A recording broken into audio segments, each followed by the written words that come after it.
Good morning all of you.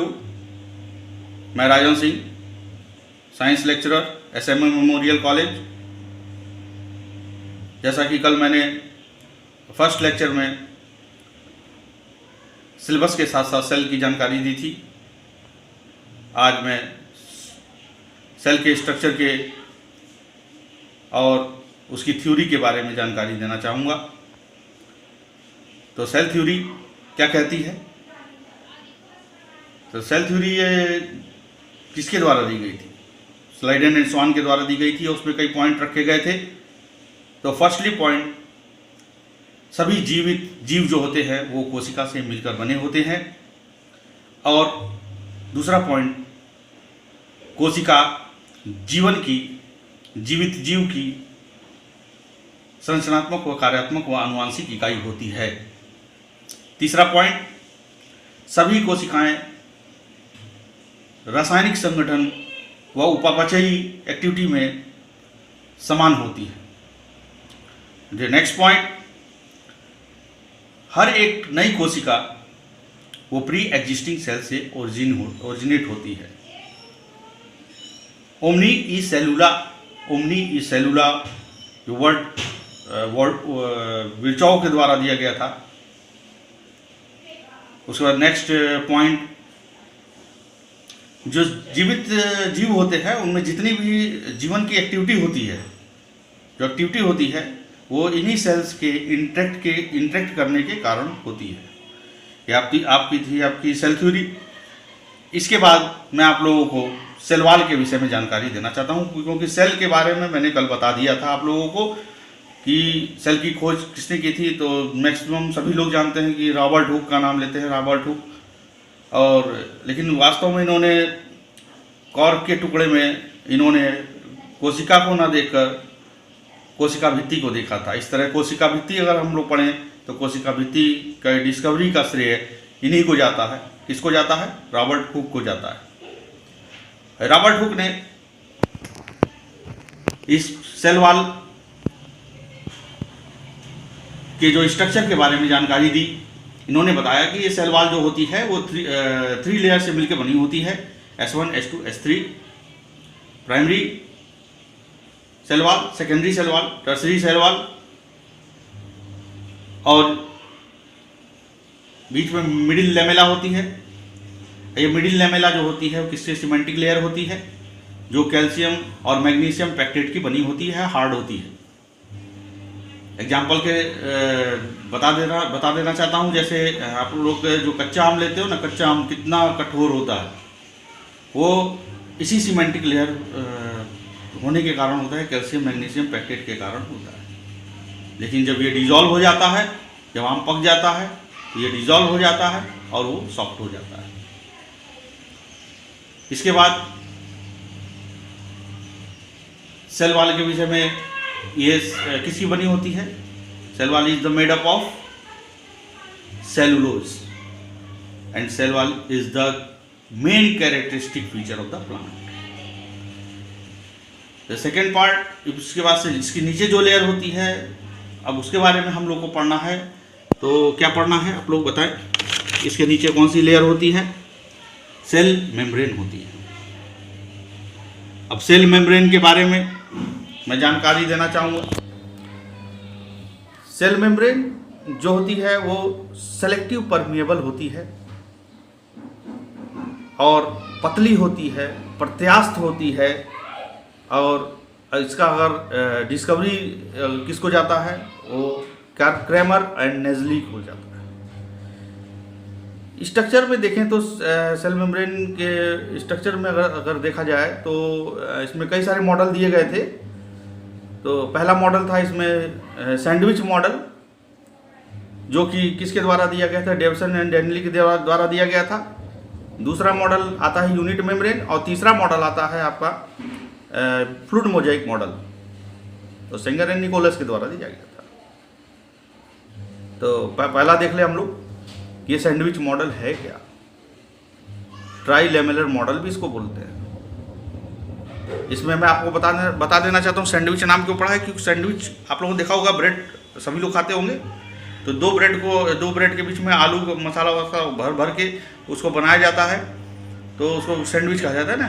तो इसी structure के आधार पर ये जो है आपका मॉडल दिया गया, और इसमें यह बताया गया कि ऊपर जो ब्रेड ऊपर ब्रेड होता है, नीचे होता है ना, उसी तरह स्ट्रक्चर में भी देखा जाए तो ऊपर की जो लेयर होती है वो प्रोटीन और नीचे की लेयर प्रोटीन की बनी होती है। अब बीच में जो आपका जो मटेरियल होता है वो फास्फोलिपिड होता है। अब इसकी थिकनेस के बारे में भी जानकारी दी गई। अब थिकनेस मैं बता देना चाहता हूँ कि जो प्रोटीन लेयर होती है वो आपकी 20 एंगस्ट्रॉन की होती है, अपर एंड लोअर एंड मिडिल में अगर देखा जाए फास्फोलिपिड की तो 35 एंगस्ट्रॉन की होती है। तो कुल मिला के अगर थिकनेस पूछ दिया है, थिकनेस ऑफ द पूरा अगर पूछ दिया जाए कितनी थिकनेस होती है इसकी, तो 20 ऊपर 20 नीचे और 35 बीच में, तो कुल जोड़ने पे आता है 75 एंगस्ट्रॉन। तो इस तरह से हम लोग इसके थिकनेस के बारे में भी हम लोग जान गए। फिर सेकंड मॉडल आता है यूनिट मेम्ब्रेन। यूनिट मेम्ब्रेन में बताया गया कि समस्त जो जीवित कोशिकीय जो जीव होते हैं उनमें जितने भी ऑर्गेनेल्स होते हैं उनकी जो यूनिट मेम्ब्रेन होती है वो कैसी होती है, संरचनात्मक व कार्यात्मक रूप से समान होती है। इसके बाद फ्लूइड मोज़ेक मॉडल दिया गया था। फ्लूइड मोज़ेक मॉडल ये जो आपका, इसको हम लोग गुलाब जामुन मॉडल के नाम से भी जानते हैं। जैसे चाशनी में काला जामुन डूबा रहता है, तो जो शुगर सॉल्यूशन होता है तो उसको हम कह सकते हैं कि वो क्या होता है शुगर सॉल्यूशन, उसको हम लोग कह सकते हैं फास्फोलिपिड, और जो काला जामुन होता है वो प्रोटीन नाम दे सकते हैं। इसी के आधार पर ही एक जो है मॉडल दिया गया फ्लूइड मोज़ेक मॉडल, जो सेंगर एंड निकोलस के द्वारा दिया गया। इसमें ये बताया गया कि इसमें 3 तरह के प्रोटीन होते हैं। टनल प्रोटीन होता है और पेरिफेरल प्रोटीन होता है, और एक प्रोटीन और होता है इंटरनल प्रोटीन। पेरिफेरल जो प्रोटीन होता है जो ऊपर मतलब कि जो परिधीय पे कहते हैं ना कि बाहरी आवरण पे जो रहता है वो पेरिफेरल हो गया, परिधि पे जो रहता है, तो उसको हम आसानी से अलग कर सकते हैं। बट जो इंटरनल प्रोटीन है उसको हम लोग अलग नहीं कर सकते। इसके बाद से इसमें टनल प्रोटीन भी होती है, जैसे ट्रांसपोर्टेशन ऑफ द मटेरियल, यहाँ से जो सेलेक्ट करेगी है वो अंदर जाएगा। तो इस तरह से ये मॉडल जो है दिया गया। इसके बाद से अब इसके अंदर आएंगे हम लोग। सेल वॉल हो गया, सेल मेम्ब्रेन हो गया, और सेल मेम्ब्रेन के नीचे अगर आते हैं तो साइटोप्लाज्म, और उसी साइटोप्लाज्म में बहुत सारे ऑर्गेनेल्स आपको देखने को मिलेंगे, जैसे mitochondria, chloroplast, Golgi body, organic and inorganic material. Centre में आपको देखने को मिलेगा न्यूक्लियस, और इस न्यूक्लियस से लगा हुआ आपको एंडोप्लाज्मिक रेटिकुलम अंतःप्रद्रवी जलिका दिखाई देगी, जिसपे राइबोसोम लगा भी हो सकता है, नहीं भी लगा हो सकता है। अगर लगा है तो रफ ईआर, और नहीं लगा है तो स्मूथ ईआर। और बीच में जो केंद्रक होता है, और उस केंद्रक के अंदर देखेंगे, केंद्रक के अंदर साइड में एक डेंस पार्ट दिखाई देगा, जिसको हम लोग केंद्रिका नाम देते हैं। और इसी में ही हमारे जेनेटिक मटेरियल जो होते हैं, जेनेटिक मटेरियल वो इसी में होते हैं। क्रोमेटिन थ्रेड्स के नाम से हम डिफाइन करते हैं। और इसमें जो तरल पदार्थ भरा होता है न्यूक्लियस के अंदर, वो न्यूक्लियोप्लाज्म के नाम से जानते हैं।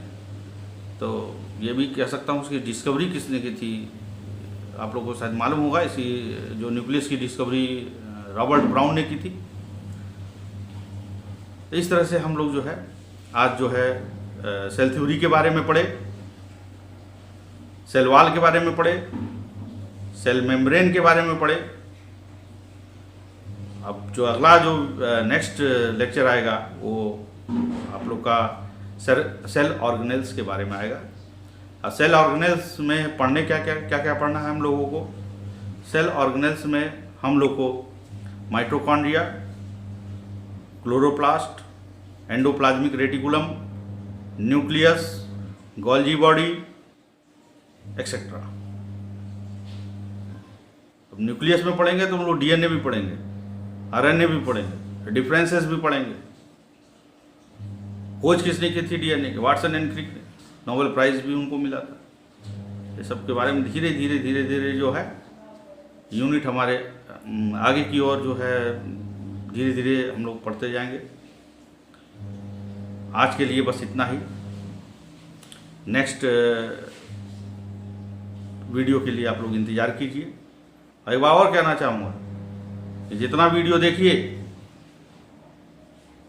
साथ साथ बुक्स में जितने भी डायग्राम दिए गए हैं, जब मेरे द्वारा जो नोट्स दिए गए हैं व्हाट्सएप के माध्यम से, उसको ज़रूर देखिए। क्योंकि वीडियो लेक्चर सुनने से कुछ नहीं होता है जब तक आप लोग डायग्राम नहीं देखेंगे, उसके बारे में पढ़ेंगे नहीं। तो आप लोगों से आग्रह है कि सभी लोग जो है बुक्स का अध्ययन करें, मेरे द्वारा दिए गए नोट्स का अध्ययन करें, वीडियो देखें और अध्ययन करते रहें, और साथ साथ लॉकडाउन का पालन करते रहें। बस इतना ही आज। धन्यवाद।